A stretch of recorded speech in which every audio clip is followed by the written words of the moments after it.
Bonjour, bienvenue sur ton podcast de l'Avent. Jeudi 18 décembre, on est à quelques jours des fêtes.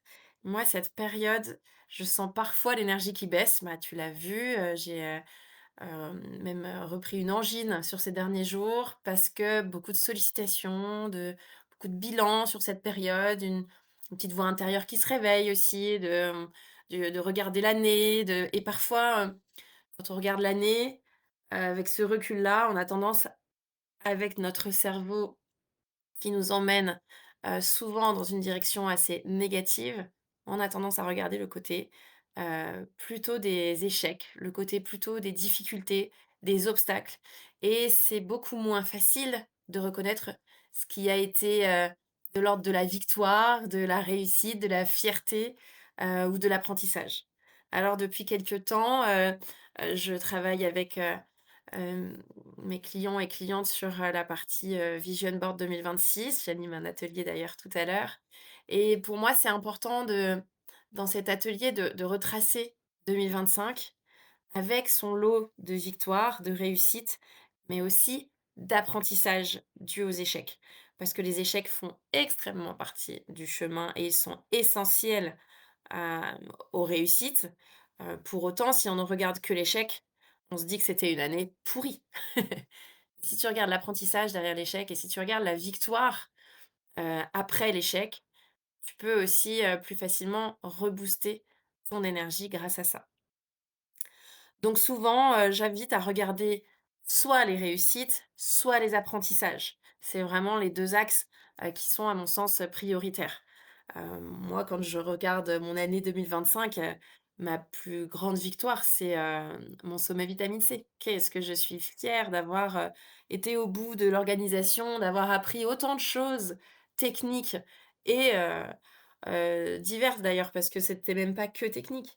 Mais je me suis régalée de ce sommeil. Il m'a demandé pourtant le plus d'énergie, de tous mes projets de l'année et je me suis loupée sur plein de trucs, mais j'ai appris tellement de choses que franchement, pouh, fierté maximum et ça, je m'en nourris, je fais mon maximum pour, dès que j'ai un petit moment de doute, d'hésitation, hop, je reviens me connecter à ces moments-là, à ces moments d'énergie, ces moments de lien, des échanges qui ont été très forts, une dynamique collective, ce que ça a permis, les retours que j'ai eus, et pourtant ça voilà, ça m'a demandé du temps, ça m'a demandé de l'engagement, ça m'a demandé de la persévérance, et souvent je me suis même dit tout au long du chemin: «Oh là là, c'est bon, allez, je vais arrêter parce que c'est trop». C'est voilà, c'est cette petite voix intérieure là qui te fait dire: «Non mais attends, mais laisse tomber, mais ça tu sais pas faire et puis c'est pas ton métier, tu pas, tu pas assez de connaissances techniques, tu peux pas faire comme ci, tu peux pas faire comme ça».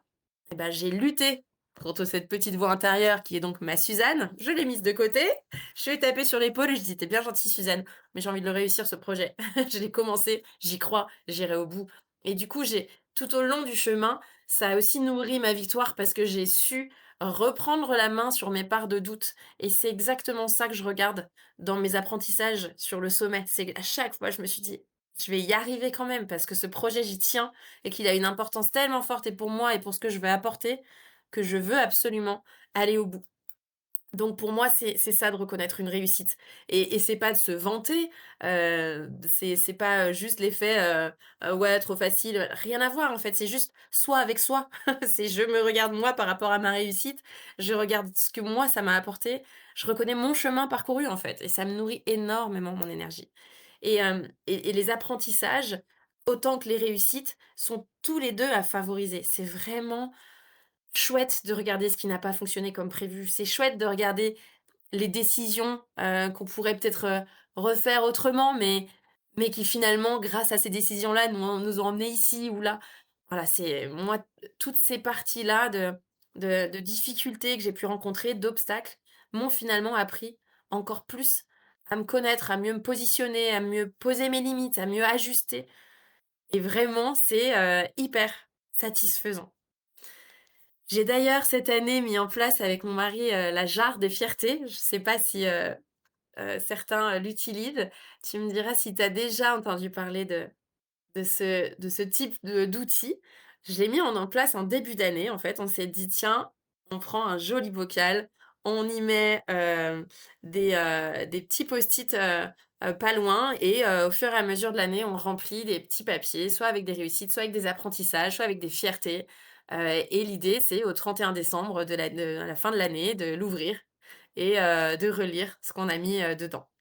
Et c'est hyper puissant. Donc franchement, j'ai hâte. Il y a plein de périodes où on l'a pas fait parce qu'on a été dans le rush et tout, mais dès qu'on peut, on vient remplir cette jarre et j'ai bien l'intention de le continuer de le faire l'année prochaine parce que quand on se rend compte que l'année n'a pas été parfaite, mais qu'elle a été incroyablement riche grâce à tout ça, bah, ça vraiment, ça stimule et ça rebooste et ça fait regarder l'année bien autrement. Parce que vraiment, pour beaucoup, quand j'entends cette année 2025, alors qu'on soit ou pas dans l'idée de l'année du neuf et cetera, même si, j'y crois fortement, il y a cette idée-là d'obstacles, de difficultés, de contraintes, de challenge. Cette année a été intense et franchement, si on regarde que le côté, chaud, on n'a plus envie d'y aller, quoi. Donc je t'invite, de ton côté, à nourrir ton énergie avec tes fiertés et tes réussites. Tu m'en parleras. Bonne journée.